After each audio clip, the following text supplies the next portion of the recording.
Obviously, we can't guarantee a fire is going to happen, but we can give you a pretty good idea of what it's going to look like if it does. It's evening, and everyone's gone home.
The fire you've just seen was very real, even if the office wasn't.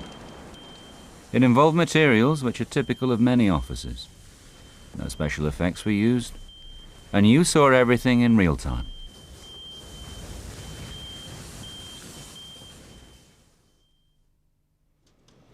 But of course our fire was no accident.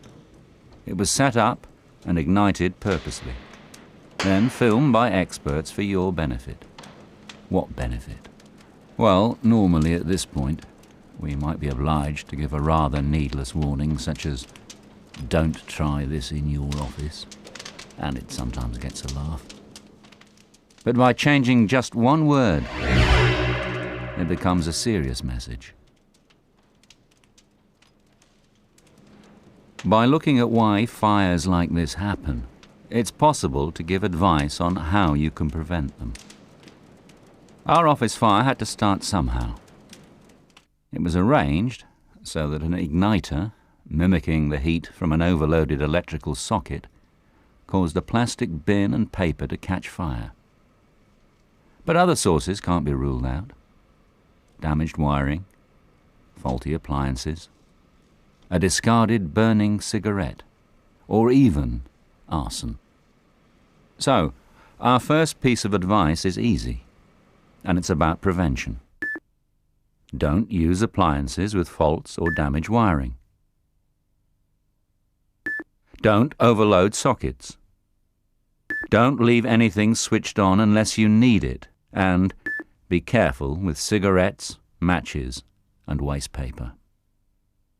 A quick walk-around inspection at the end of each day would mean that most of these hazards could be spotted. You should also look for windows and doors left open. Every fire needs oxygen to keep going. Starved of oxygen, as it would be with all windows and doors shut, a fire like this becomes much less severe, more contained, and it's even possible that it will go out on its own. So, here's our next advice. Make sure windows and doors are shut when everyone's gone home. The people using our office haven't been too careful, as you can see. And after only 60 seconds from the first flame, a fire has taken hold. Although if anyone happened to pass the office, they probably wouldn't notice the fire. But there is rapid growth, and after only another 60 seconds, flames are reaching the ceiling. A passerby would easily see the fire, but is unlikely to be able to put it out.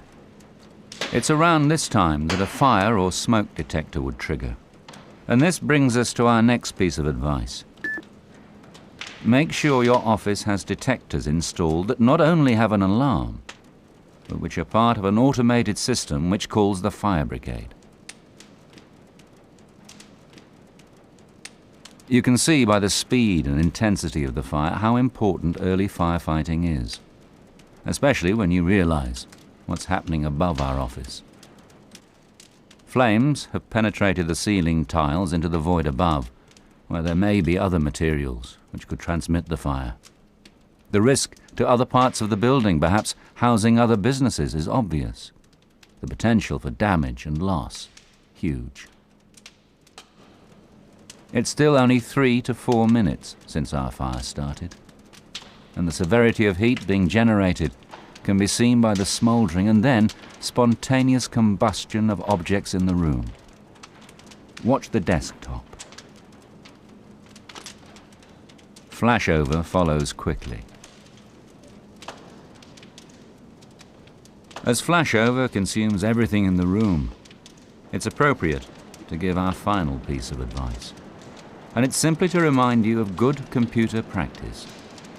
Make regular backups of all your important data and store them somewhere else. If you are in any doubt, just consider this. Home office records show that about 1/3 of businesses which experience a major disaster, including a fire, fail within a year. Which is where we came in. We asked you how you would feel if you knew a fire like the one you've just seen was going to mean the end of your job. Obviously, you'd feel pretty bad. But it doesn't have to happen. By taking on board the advice we've given you, you could be saving your job and the company. Are you up for it?